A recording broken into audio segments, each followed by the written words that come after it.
Hello everybody, welcome to another Path of Magic video, or a live stream rather. Today we're going to be getting back over there to our base and working on the kitchen. Now, I've gotten almost back, right? I got distracted last live stream and then I wanted to show how the path worked because somebody asked how it was made. But now we're back on Lab Rat. And there's one of these goblin avengers chasing me. So when goblins die near certain locations in Path of Magic, there's actually a chance for another one to come back. And they're on hunt mode, which is a new thing for me. I haven't worked with hunt mode much, but it means that the enemy constantly knows where you are, which is, let's say, an interesting experience.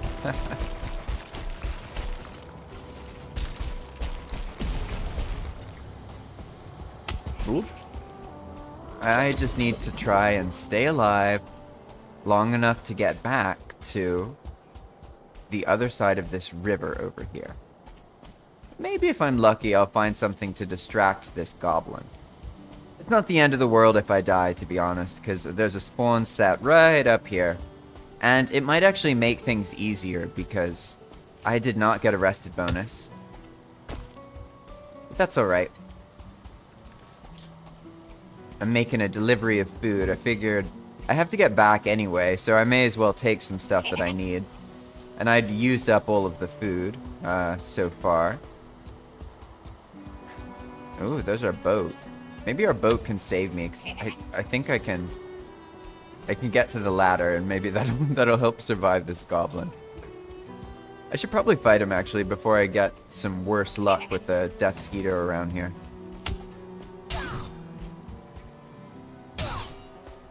Ah. Well, that was anticlimactic. For some reason, I thought that goblin was going to be a lot stronger than that. It just goes to show when something's chasing you and you're running away from it, it like does something. It makes it feel more powerful, right? Hey, there's our rested buff. Yes, the ship gives a rested buff. It's true. So now we just need to make it over to those pillars there. Now, I see how it might actually work better, to be honest, to make the beginning of the base. I was thinking of like pushing it down this area over there on the other side of this sort of ravine here. But the stairs might do better to come to this side of the ravine. And then the dock area could be over here instead of over there. And that probably will be easier because it's kind of steep over there. Whereas over here, it's more flat. Ah, hello, Etone Capone. That's a cool, I like your username. It's got a ring to it. Welcome, welcome. Oh, you miss Valheim. Valheim's beautiful. I understand why you miss Valheim. A lot of people can't really get as much joy out of Valheim because it's harder for them to find either the time to play it or other people who have a lot of fun to play it with, right? For me, that's how it was. I'd say for the first 2 years, I had like a weird situation where in the beginning, I was spoiled because I played Valheim with the World of Warcraft guild I was playing with at the time. And so that gave me the experience of having other people who cared about Valheim on an active server for like 3 weeks. and then it started dying out, right? And very quickly it was just me and the guild leader guy, and he was like, well, I guess the others don't like building. And then the server was taken down eventually because no one was playing on it. And that seems to be a common experience with people, where like it's harder to find other people who are as passionate, so to speak. Not that one is more or less passionate, it's just, you know, Valheim is a game that really shines once you can find some kind of community that you can play with that has a similar playstyle to what you enjoy.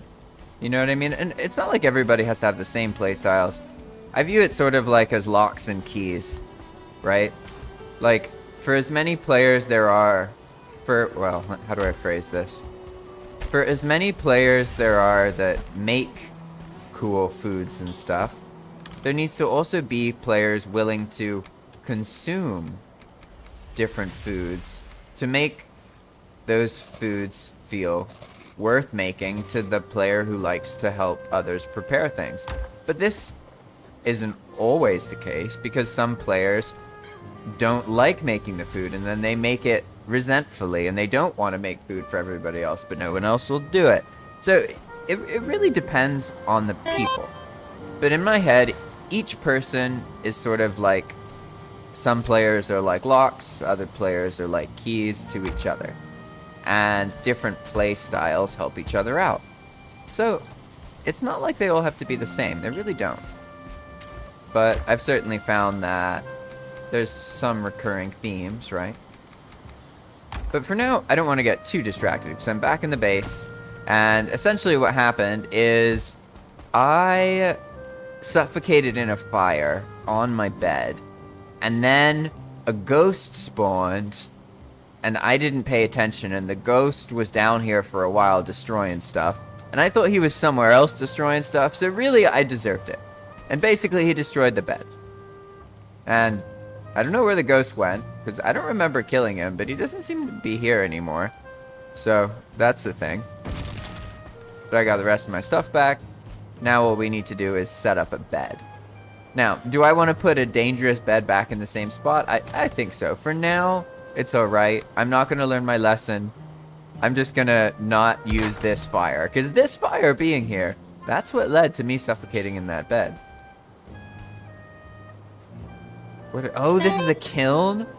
Whoa, that's really funny. I've never seen a kiln clipped that way, but that's the entrance of the kiln, right? It's pretty funny.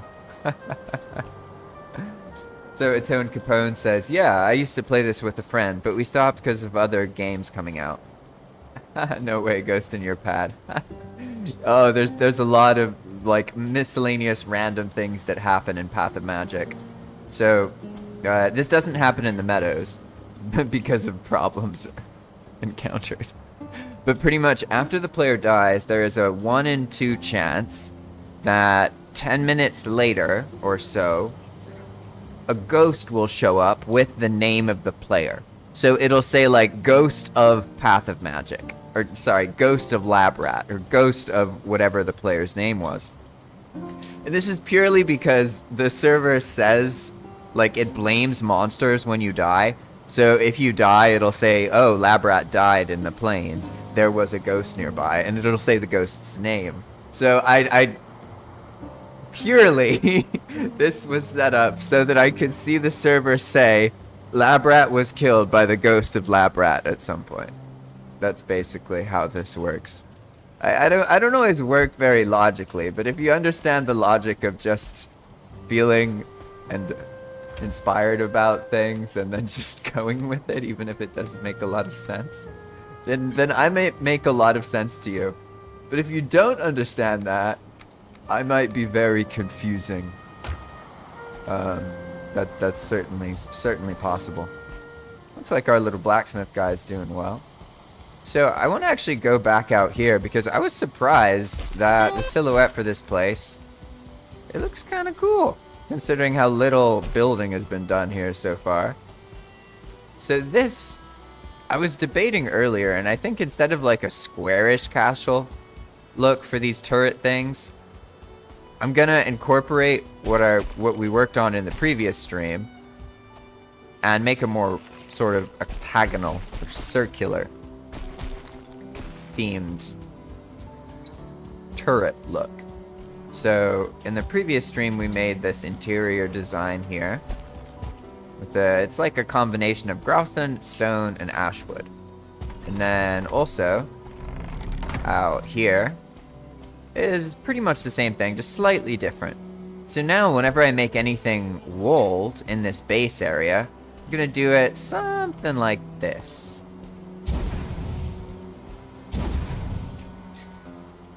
And that was a great recommendation, by the way. One of the chatters recommended adding ashwood trim, and I like it. I like it a lot. And now, of course, all this will have to change. But I kind of like this little element, you know? At first I thought these big indestructible pillars that spawn as part of the builder's bunker would be problematic, but they've actually become really cool. Like, it adds this element of, I don't know, it's like a cool little place. It seems quite unique. There's a lot of space to work with.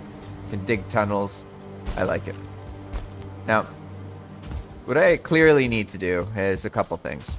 One, I need like an actual place with a rested bonus. And ideally it's sort of close to this area because the rested bonus things appear to go up and down really far. So, when you make like a tower-like base, that can be beneficial, right? But in this case, where do I want that area to be? This is going to be, well, in theory, where the stairs are. So I guess the most important thing now is to determine the spiral, right? Because this place is going to have this sort of Fibonacci-like spiral coming out. Building. And I wasn't able to do it properly before because I didn't have enough iron and wood to make all these wood iron beams. And so I was trying to make the spiral for the frame with normal wood, and that just wasn't working out for me, was it? So let's see, we have 3 coal. Nice. Okay, 3. Do we really only have 3 coal? Yes. Okay, I guess that's fine. I'll show some other ways to use mechanics to get more coal, but for now we're not going to worry about it. Let's see. Alright, I'll take a moment. Sip some tea. And Atone Capone says, I'm thinking of doing another playthrough, but with mods. Do you have any suggestions for good quality of life mods? Or just cool mods? Well, it depends what your preference is in Valheim.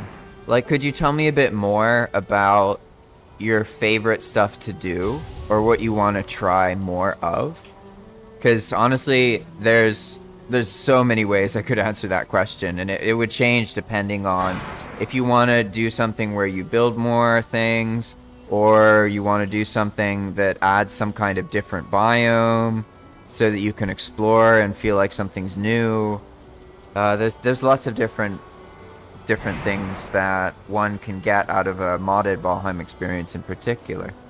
For me personally, I really enjoy vanilla modding. Which is where everything uses existing game prefabs. It just reworks the mechanics. That's how Path of Magic works. And that's why you can join it without having any mods installed or any mod pack. You can just join and do things in Palm. And that's because everything in Palm uses something the game already has access to. But a lot of people don't like modding with that kind of constraint, if that makes sense. So people prefer to be able to change anything they can imagine. I like having constraints. I find it too intimidating to just work in a medium where I can do anything I want. I prefer to like be like, okay, I can do this and there's like 8 options. And I can do this and there's like 5 options. So Atone Capone says, I really enjoy combat and traveling by boat. Alright, well, when put it that way, have you ever heard of the mod Valheim Raft? It makes it so that your boat is a buildable base, and it's one of those mods that went out of date and then is so liked that like people in the community took it upon themselves to like update it and do that kind of thing. And I've talked to a few people who really enjoyed that mod. So if you like the boat thing and you want to have like a experience where it's like your base is the boat that you're in, if that makes sense, because you sail around in your base and there's ways to upgrade it and do that kind of thing. Here 1 second, I can show you what I'm talking about. Let me pull it up real quick. YouTube Valheim Raft. Oh no, not YouTube. Thunderstore.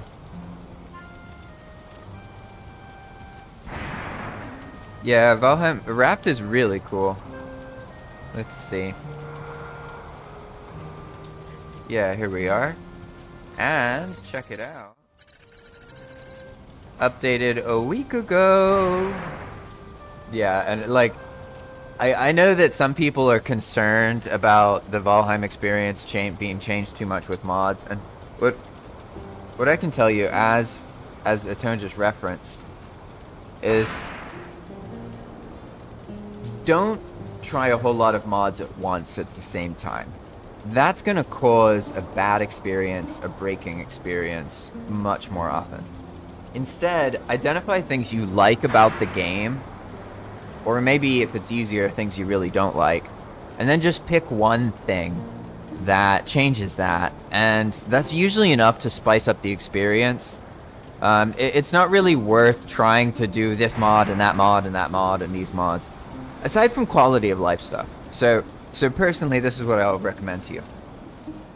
Do this one, Valheim Raft, but then with some quality of life stuff. And here I can show you the quality of life things I use on when I play. So basically, I have two kind of setups. These things are when I'm on the dev character. Basically, it's to, like, you know, adjust the world, add things, remove buildings, do all that stuff.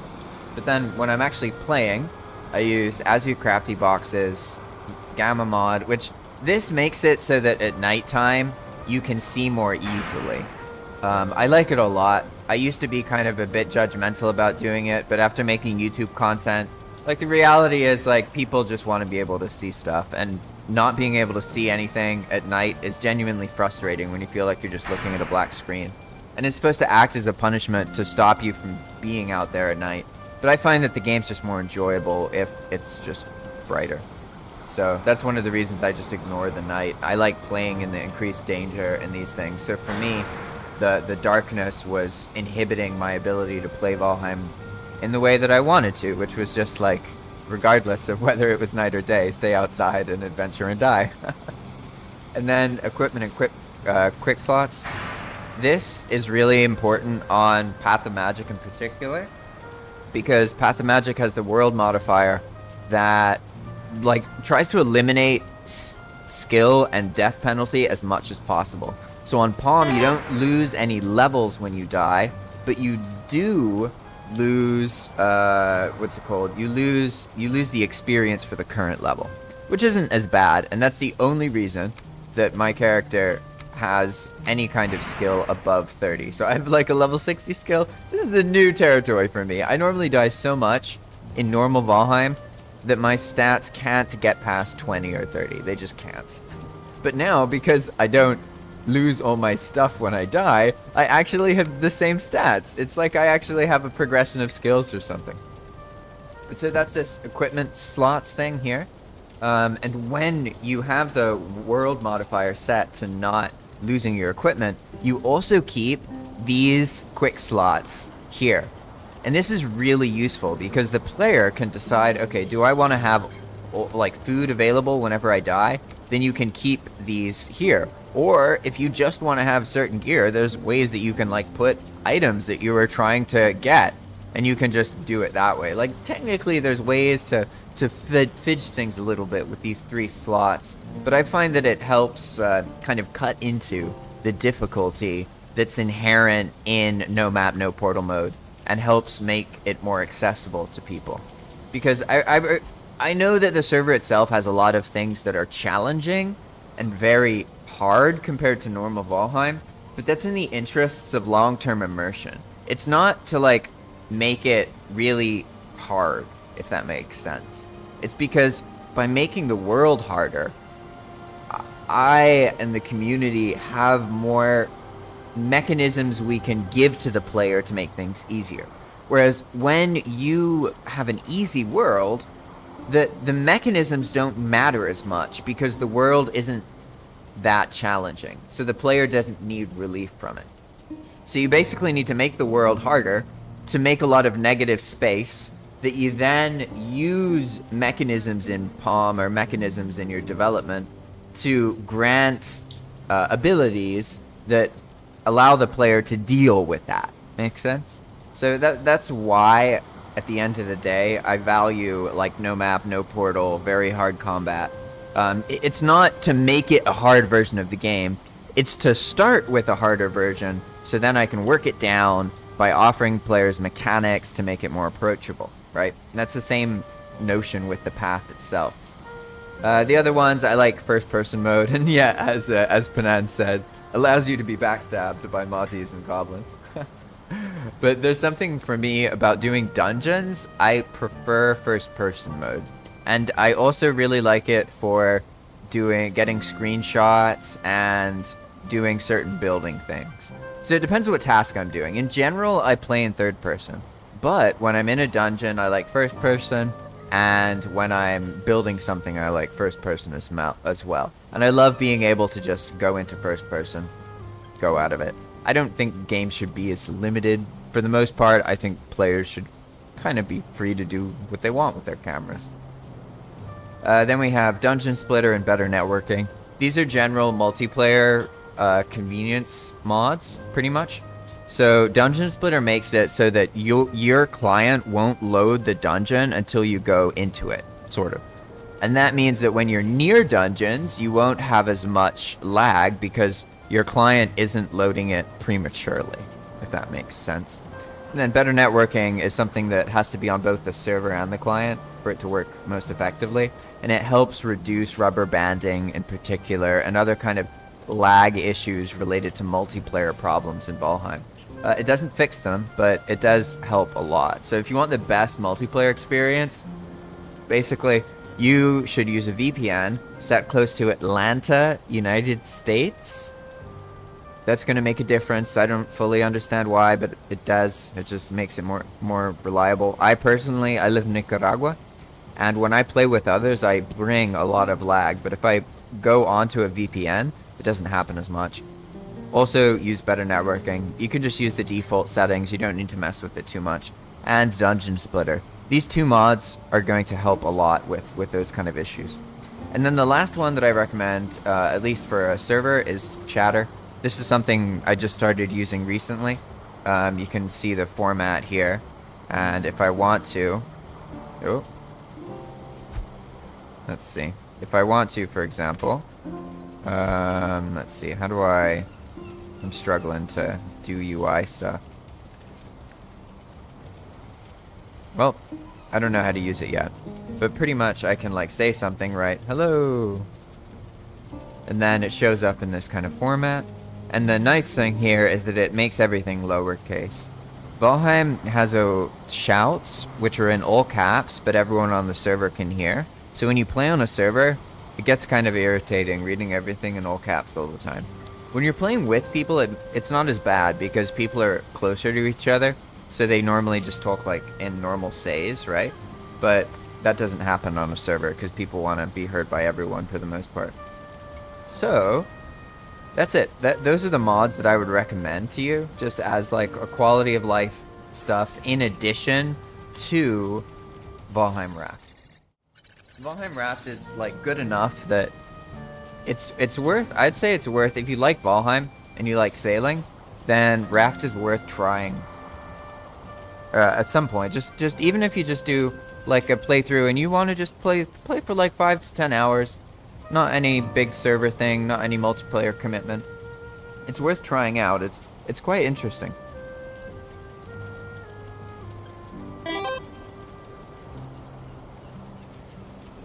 No worries. I know you're not the only one who wants to learn more about mods in these different situations, so... I'm also always happy to talk about stuff. Like, I know that I'll like try and title the stream and try and predict what it's going to be about. But ultimately, the priority is, like, talking about stuff.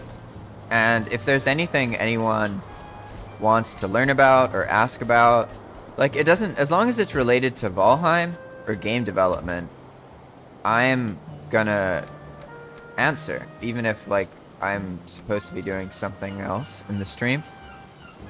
And I'm okay with that. Like, I'd rather learn about things. For me, like, the stream...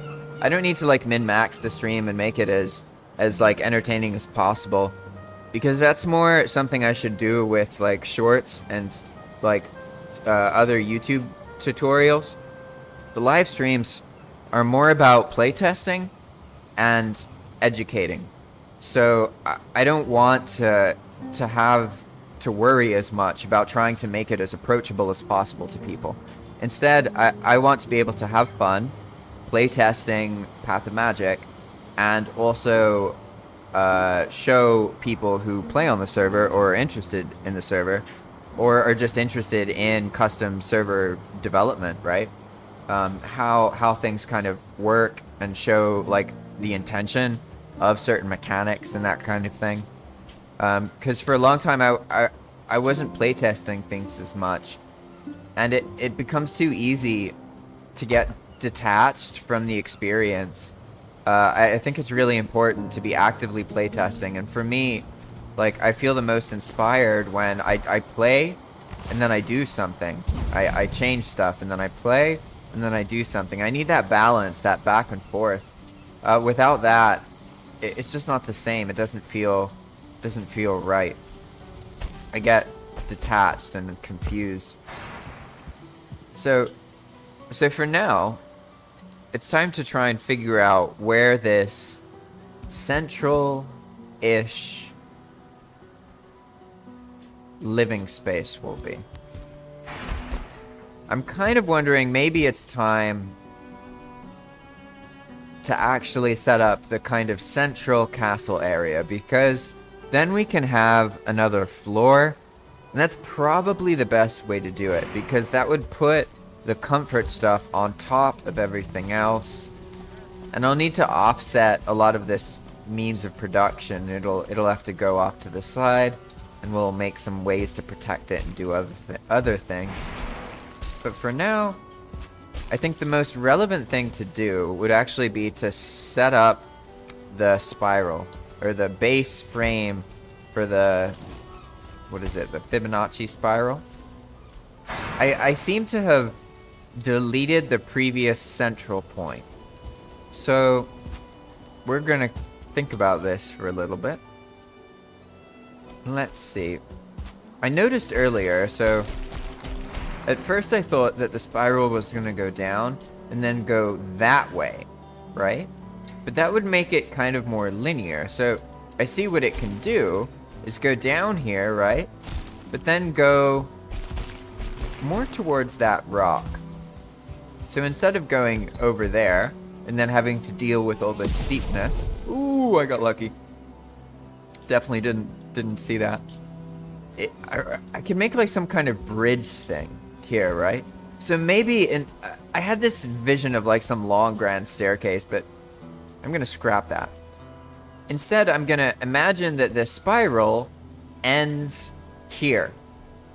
So maybe a better way to start is like kind of making an endpoint, right? So that can be our endpoint.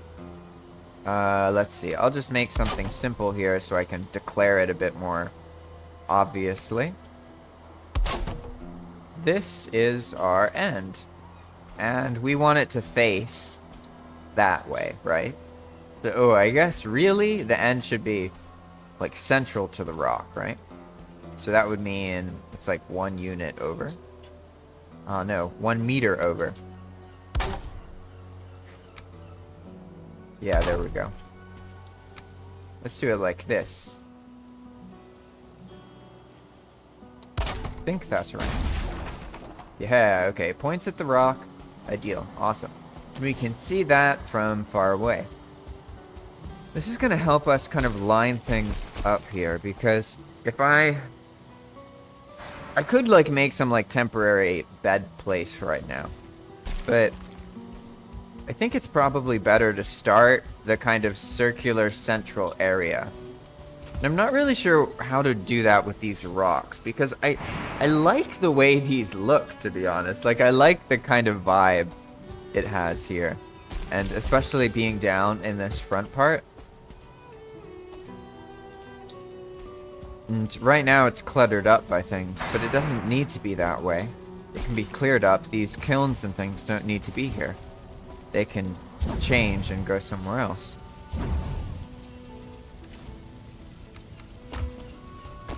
so I'm thinking...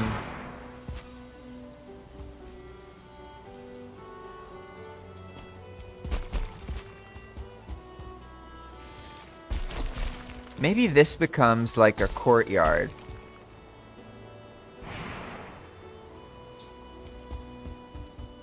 Because I guess from like a realism perspective, so to speak, or at least a visually pleasing perspective, the spots where these trees are can have some kind of sun access. And really all I need are walls, right? Like the facade of a wall. But how do I do that in a way where I retain that spiral? Well, the first thing is definitely to make the spiral. I need to make some kind of visual. And in order to do that, I'll need to establish a center point. And I suppose the center of the bunker may as well be a center point. So let's start it, I guess, 2 or 4 meters up. Is that going to be enough? Yeah, I think so. I do believe so. And now, I just gotta guess, I do not remember how this worked before. I know it was 2 turns, so it's 1 and it doubles each time, so that's... no, I feel like it needs to actually be like... maybe like that. Okay, so 1, and now it turns twice, and then we place 2. And then it turns twice, and then we place 4. And then it turns twice and we place 8. And that should give us a sense if this spiral is in the right place or if it needs to be rotated more. And you can see why this is a lot easier to do with these wood iron beams, because you can place so many of these next to each other. If you haven't tried building with wood iron beams, I strongly recommend it. It's genuinely easier to build with stone. You can like put stone above the ground, because I could place stone on top of this stuff and it would actually stay there. Whereas when you're building with wood, stone pretty much has to be the foundation, right? But this changes that. You can actually float stone, so to speak. And so now this would go down. Let's see.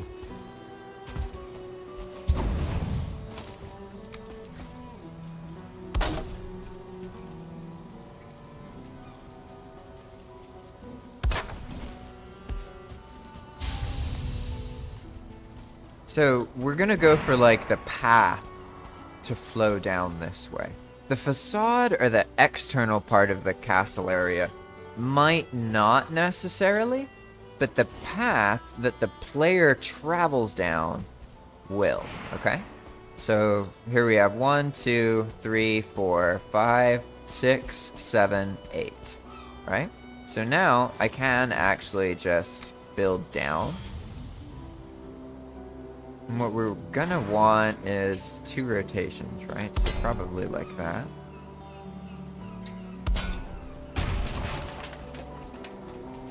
They don't need to be up there. I just wanted to see. It was easier to count it because I kept falling down, right? So why not also make a little bit of platforming here?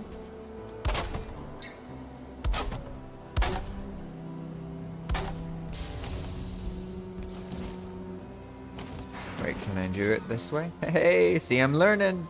I'm learning slowly. Slowly but surely. Alright, now I'm out of iron. Which I guess makes sense because, if I remember right, we go down here, we might find that I made a smithing anvil, right?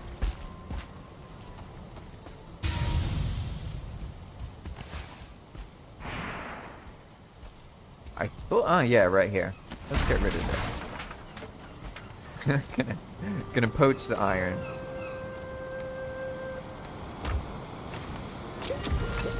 Go.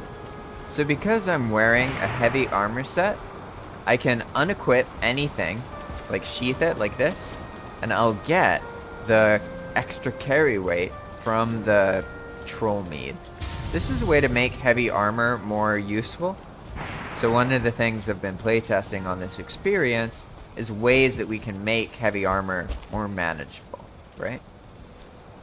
And me personally, I usually only use light armor. So that's why I've been making myself do it this way. Because if I can enjoy it, that means it's probably fairly balanced. Makes sense? Now, 1, 2. Okay, so now we would need to go out 16 units. And to be honest, that is oriented perfectly. It's a little bit too far this way for the center point. But maybe that's good because we can make it a little bit more circular. Because when we do this, we can then tilt it a little bit, right? Until it catches up. And then it can follow along and line up, right? I don't actually need to make this perfect. I just need to make sure that it's oriented in that general direction. Make sense? In this spot here, this extrusion going a little bit too far, I think will help give like a more round kind of look to this situation, right? And it looks a bit weird because it goes that far up. But when we actually implement it, it won't be exactly the same. This is just a placeholder. I like that view of the tower. Very cool. So that, let's see. If this is the walkway, so to speak, I guess that means this area here. I'm gonna bring back the grass, but what I'm trying to do, this can become like an entrance, I guess. I'm just gonna flatten it out a little bit and make it more useful. And I want to integrate the view of that tower somehow. So when we build the castle theme on this side, I'll do it in a way that doesn't block that view, right? And so pretty much this will be the entrance. They'll come up here, go in here some way, and it'll spiral in. Yeah? It doesn't need to perfectly match that other spiral. It just needs to be inspired by it.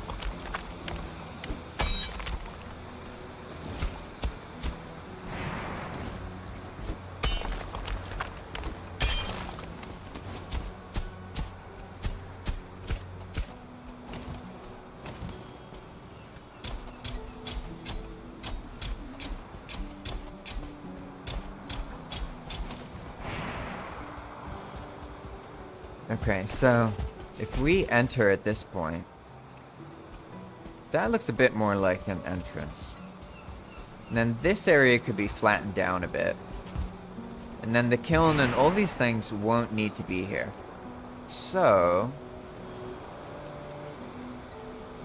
I could go for a pretty small kind of central thing, right?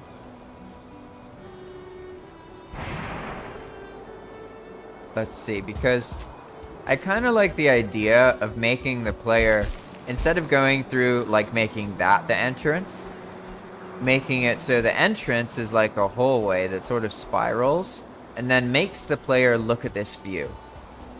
So I can integrate the view into coming into the base.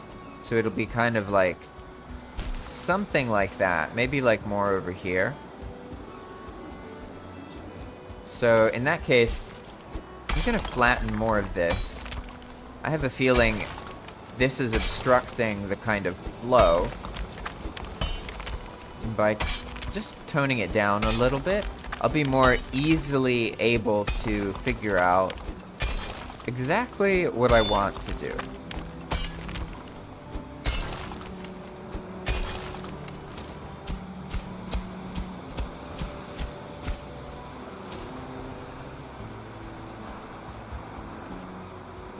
Yeah, so it'll go around like this, and then in here.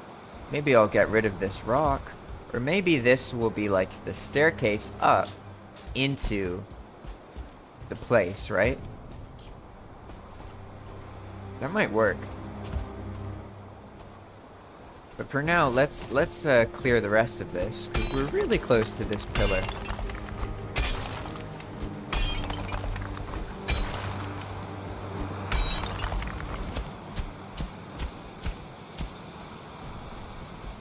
There we go. And that helps create some roundness. Or cyclical energy. I've noticed that in bases, there's something about having multiple entrances and exits that makes a place feel more usable, more useful.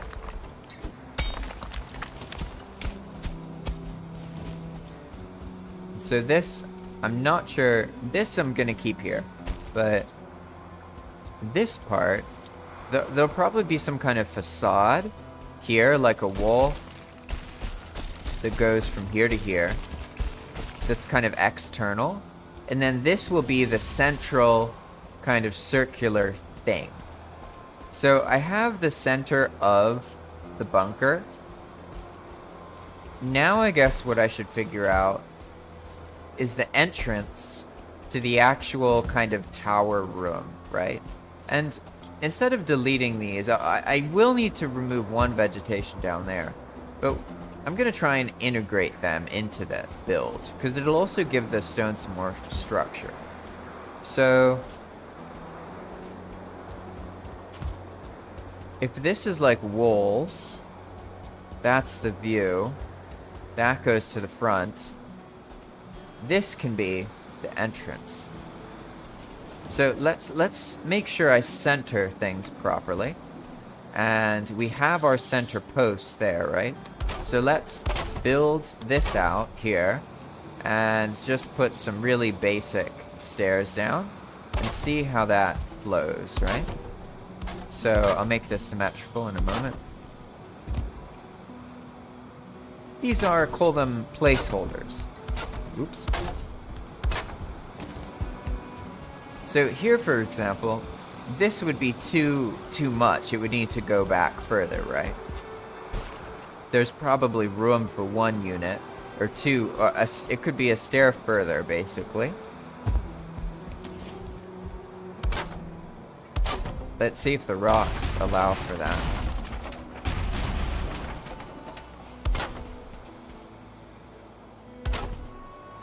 Yeah, awesome.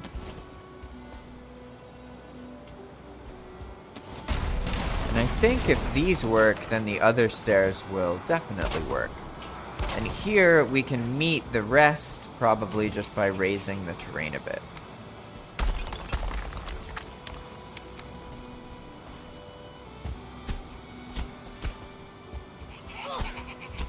Uh-oh.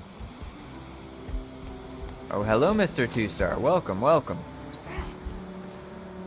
Haha, I have poison. You're in trouble. Oof. I didn't see that other one. Oop. Ah, it's a whole hunting pack. Gonna go somewhere I'm safe.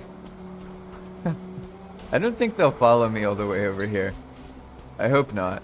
Although that goblin guy, he could definitely throw a spear at me.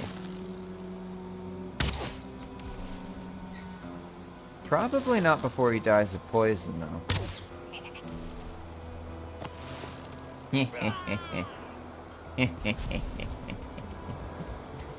Interesting. I like the idea. For me personally, I know that people like to make it so that nothing can get into the base. But I like it when the mobs get funneled into the base and you have like a chance to shoot them from different spots. And we might integrate that into the spiral somehow.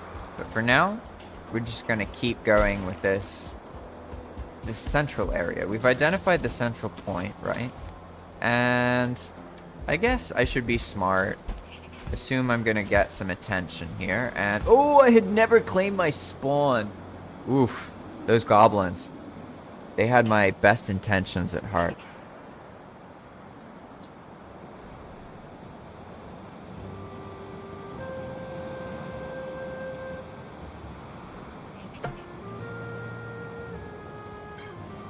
I can still hear them cackling in the background. Although I've learned to kind of ignore the goblin laugh at my own expense.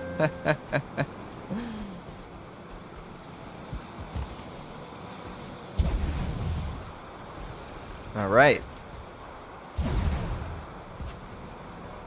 I guess it'll also get lighter now, won't it? Good news. Okay. We have this little area, and what we want to do now is establish the central kind of hexagon. But I should line it up with the bunker. I have a feeling that'll be easier. The stairs won't be lined up. They're just going to be the access way from this part here. I'll probably extend this a little bit. Maybe make some kind of path around there. We'll see what happens. But for now, it's going to be like this. Go out from there and then wrap around. So we have the spiral, and we need to make sure I keep the spiral here because it's our reference spiral, and those are important. And the more time I build stuff without keeping that intact, then the further away from the reference I'm gonna get. I don't want that. Instead, I want to get started on the hexagon. So with that in mind, let's start by lining up with the bunker and determining exactly how far this circular or hexagonal wall is gonna go. And it has to do with these rocks. And what I want to do is, instead of putting the wall before or after the rock, I want to use the rocks as kind of central points in the wall. I think we can kind of build it into the design so that when we're inside, we'll see those visual elements, okay? And I got plenty of stone that I haven't run out of yet, and that's an offense to building. You gotta run out of building materials, otherwise are you really building? I don't know. I don't know. I would argue no. Maybe others would argue yes. Ooh, it looks like 3 meters is fine, especially if we place the external wall on the outside of that 3-meter beam. Yeah, that would also clip there. It would probably cover that part, but that is okay. I'm happy with it because it's mostly about what happens to the biggest rock. 1, 2, 3. So now we have this upper frame, so to speak. Let's build it down a little bit. And why don't we start with this area here? Because this is accessible. And it has some nice sunlight hitting it. So if we add some of these castle elements, it should show well. I always start the same way, which is by using these 2x1 bricks. I know that they're not the most instance effective, but that's why we're going to use a lot of little tricks to not make it so we have to build entire walls. But at the end of the day, I'm not too worried about it. We'll see how this goes.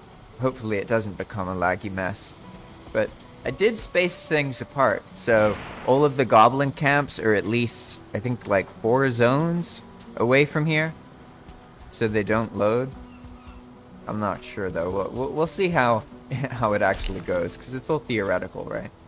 Now, this first part is important, because if I place it on the interior, that means that it's 3 meters to the outside, but I don't want that. I want to place it on the exterior, and we're gonna do it that way. But also keep in mind, what I've done now, I won't get a perfect centered snap point, you see? Because I clipped it to the edge of this piece. So for this stone perimeter, so to speak, to work, I now would need to make sure I remember that and do the same thing all the way around. But for now, ooh, Hello there, my friend. For now, we're just gonna keep going here. Because what I want to do is kind of get a visualization, right, of what this will look like later. And then from there, I can move forward. And we'll start by just building up one little section of wall, probably from here to there, just to that first level, like that. And what I want to figure out is, how do I make the tilting pattern? Because I'm not trying to make a square. I'm trying to make an 8-sided thing, an octagon, right? So how do I want to go about doing that? Do I just base it on each wall? No, I think I see what I need to do. It'll be easier if I use metal, and then I make bases of metal into a certain pattern, and then I fill that metal pattern with the stone. Because otherwise, because all of this stuff is already here, it's going to be kind of hard for me to keep the same exact symmetry, right? But this is pretty much what we're going for. I'll like integrate this plant into the wall somehow. I'm not exactly sure. We'll figure it out. For now, that's just detail though. So let's see.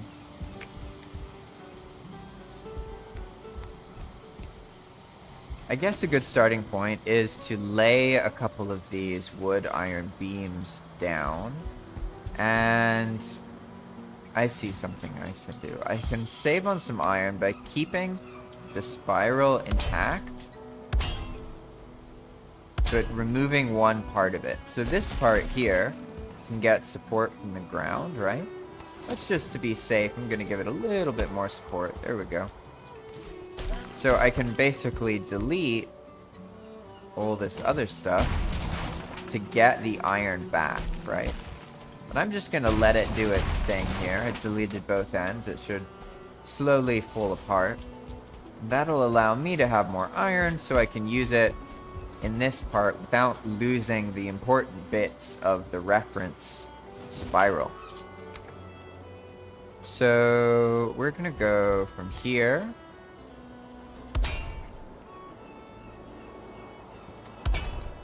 And then down. Because right now it has the stability from the wood. But as soon as it clips into one thing, then it'll be fine. And here it's clipping into a hitbox of some kind. There we go.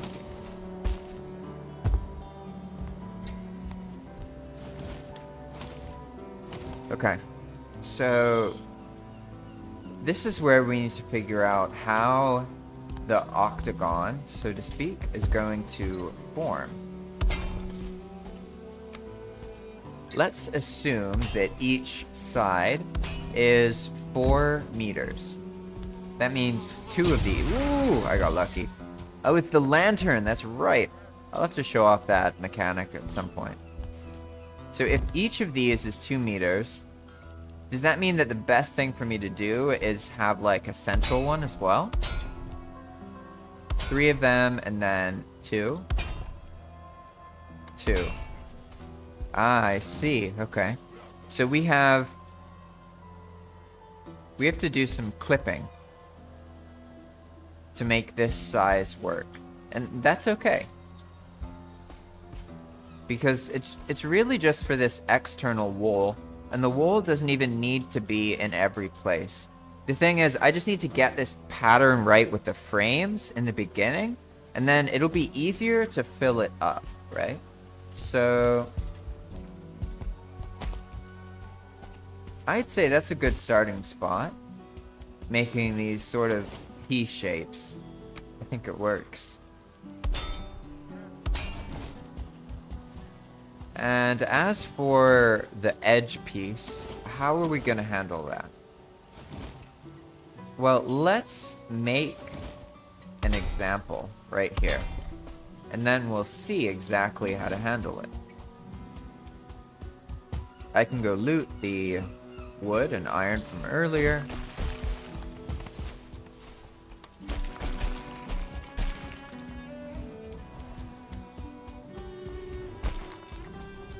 And now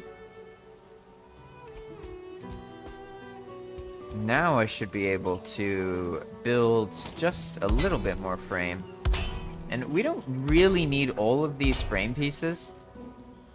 It's just so I can make sure that I understand where things need to go. And I think this combined with the rock will allow us to, yeah, just kind of clip the wood into place. And that's the glory of building with metal.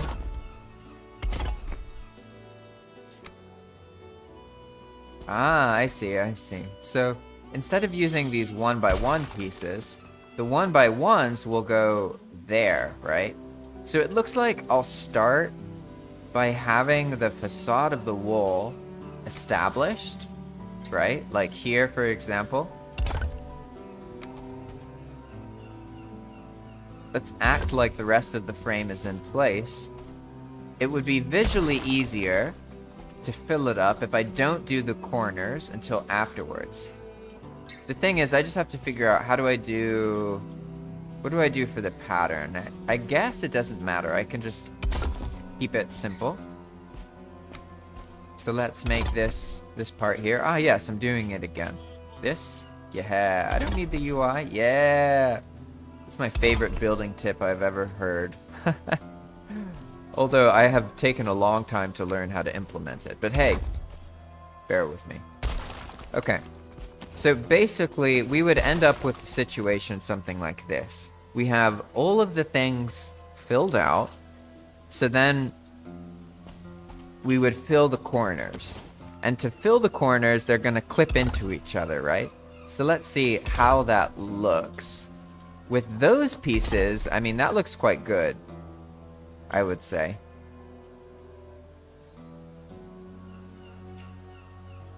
Not sure how to get this piece to place where I want it. So for now, I'll just ignore it. Let's see, here, what would we do? We would clip 1x1s, wouldn't we? Yeah, okay. So it would be something like this for the corner. Hey, honestly, that looks pretty good. I'm happy with it.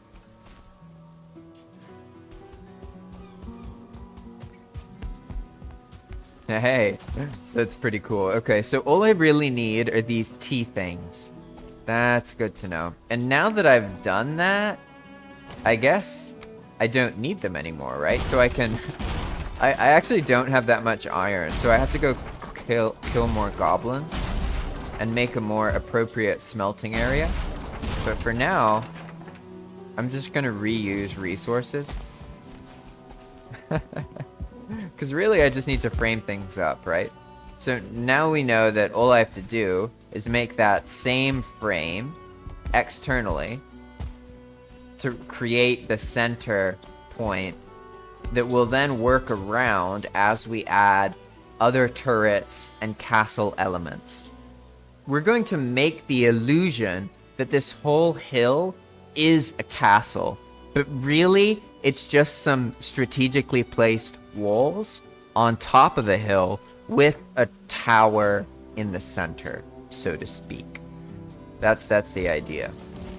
So let's establish all of the other wall points.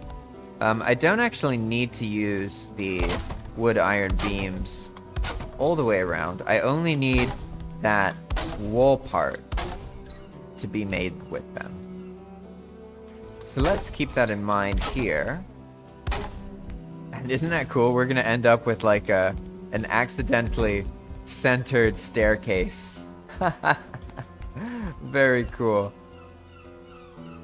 Ah, it's coming together. I like the cyclical feeling. My mind is stressed in this situation. But with that, ooh, there's something about it. It just makes it easy to think. Clear. 1, 2, Now this one, I guess we're gonna undo it.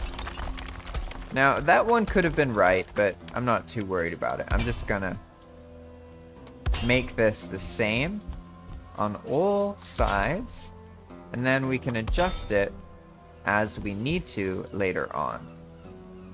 Like here, for example, there's no need for me really to put that one in. So we're just gonna skip it. Whereas this one, it actually matters, right? There we go. We have the external part. Now we just need to make each base so that the stone has something to get support from, right? Here it's wood. It's doing nothing. I think maybe we have some iron somewhere. Ooh, yeah, we've been smelting stuff. So maybe down here. Let's see if we get lucky.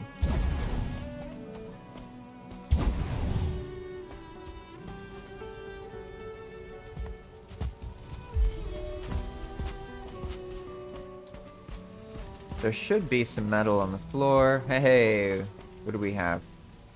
11 iron. Awesome. Nice. Not everything, but hey, it's something. Now we're gonna take this.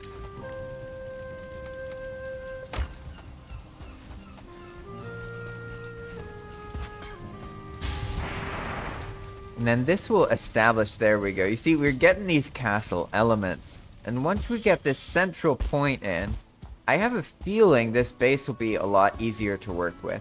Because then I'll be able to be like, alright, put the bedding here, boom, done, etc., right? And this is going to be a communal base, so I'm going to make it so it has space for people. And like if somebody wants to fight goblins, they can come here. Or they want a checkpoint or something. But it's a little bit off the path, so I'm not going to worry as much about instance counts. Okay. You know, maybe I can get away.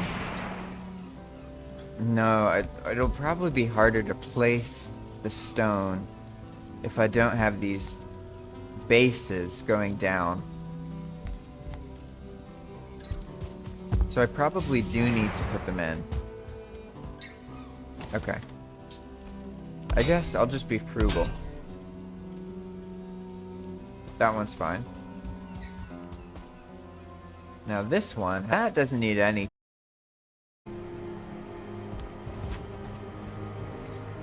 Hey, I'm back.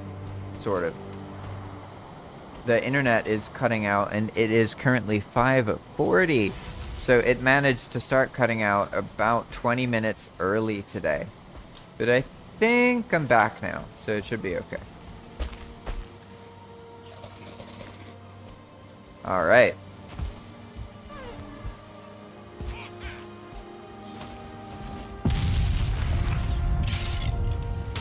Oof, he got me. Woohoo! Well, I'm certainly going to be able to have chickens here, huh? It looks like in Palm, all you have to do to get hens is kill one empowered enemy in the plains. Ooh, something is going to town on that plain scout. Grey dwarfs? It's being killed by grey dwarfs? Huh. Interesting. Alright, time to lay this stone. And then in the next episode, I'll actually be able to make, like, the kitchen and those things. Apparently, I needed to make the floor for that first. Who would have thunk? Who would have thunk? Okay, so let's make sure I keep the same pattern throughout. There's 2 stone bricks on the external. So I should be able to just clip them in like this, right? And this is going to make it easier if I start from the top here. Then when I actually build, I can take the unnecessary bricks away. That'll be fine. But let's just clip this top one in. And this is the main benefit to building with metal and stone. It makes the stone feel more like building with wood. It's easier to put it where you want. It's not as complicated, right? That's why I personally like it a lot. Okay, so now we're gonna go down on each side, and we're gonna place the interior parts. And it looks like I need to do some kind of flippy thing here. Yeah, like now I can't get enough structural support, right? So what about that?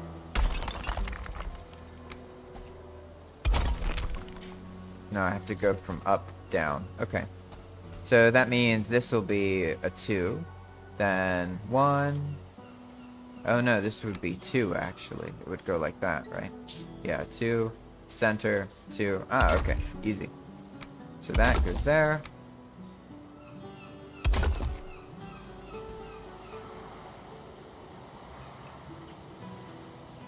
How do I easily get the right one? Right here. Oh. See, this kind of stuff is what ends up being super tedious. So that's what I have to figure out. How to not... It looks like I need a little bit more snap point. But we'll see. Because most of the other things have things to clip into.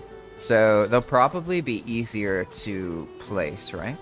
So let's just keep going. And yeah, I see. So it's useful to have snap points for this 1 meter, because I have to remove it, right? So what would be good, I see, I could do this. Simple.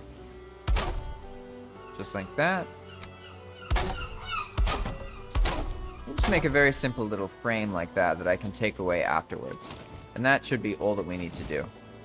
And now I should be able to build the whole thing with 2 meter pieces instead, right? Yeah, just like that. Yeah, that worked out. I'm probably placing too many pieces in the jig. A jig, yeah. That's funny. But that worked, so I'm just gonna do it again.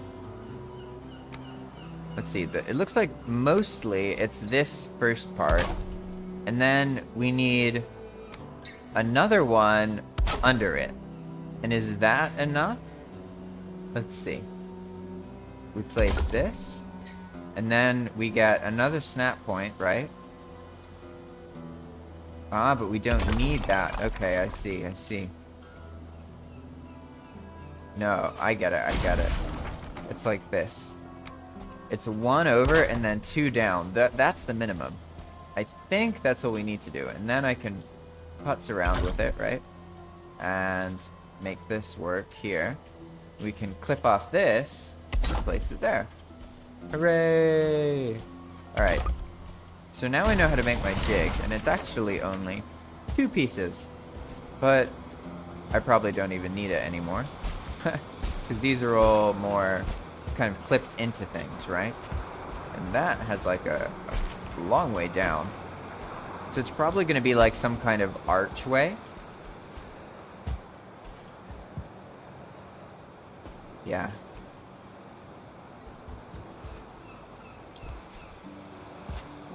Alright, I need something to stand on first. Ooh. And now, let's do the same thing. Okay, so we place 1 brace, and then 1 2 meter pull down.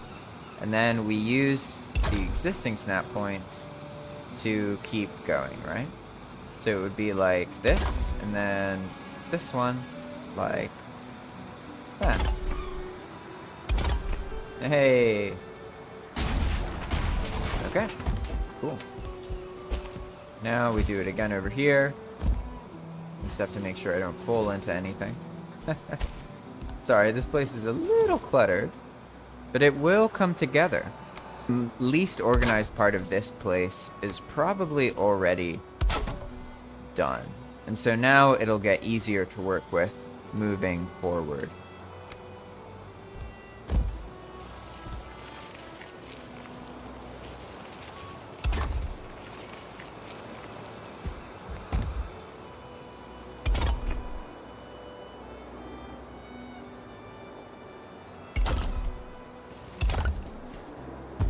Nice, okay. Is that all of them? I think that's all. Okay. Yeah, we have the main part set up. There. That still needs a little bit more work. And this, let's make some kind of temporary platform here so I stop falling.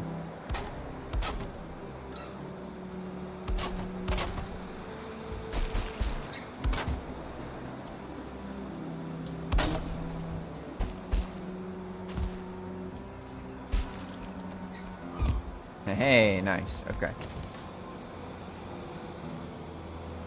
Alright, here I'm just going to use these because it's like this wall is just extruding a little bit out. We're going to do it like that.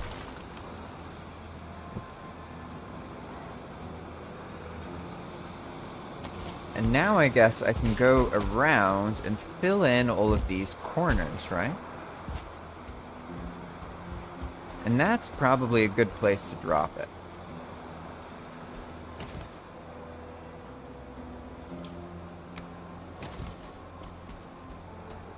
Yeah, I see the internet is cutting out, so I will fill this in.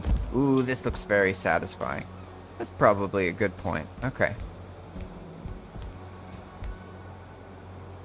Alright everybody, that's it for now. Thanks for watching. I'll see you in tomorrow's episode of The Path of Magic, where we'll keep working on this, and I'll probably start by finishing this up, and then doing some more Goblin Camp raiding, because I can already tell I've used up, like, over half of the stone, and in filling in these corners and clipping them in, that's going to use the rest of it, and this is just one part of the tower.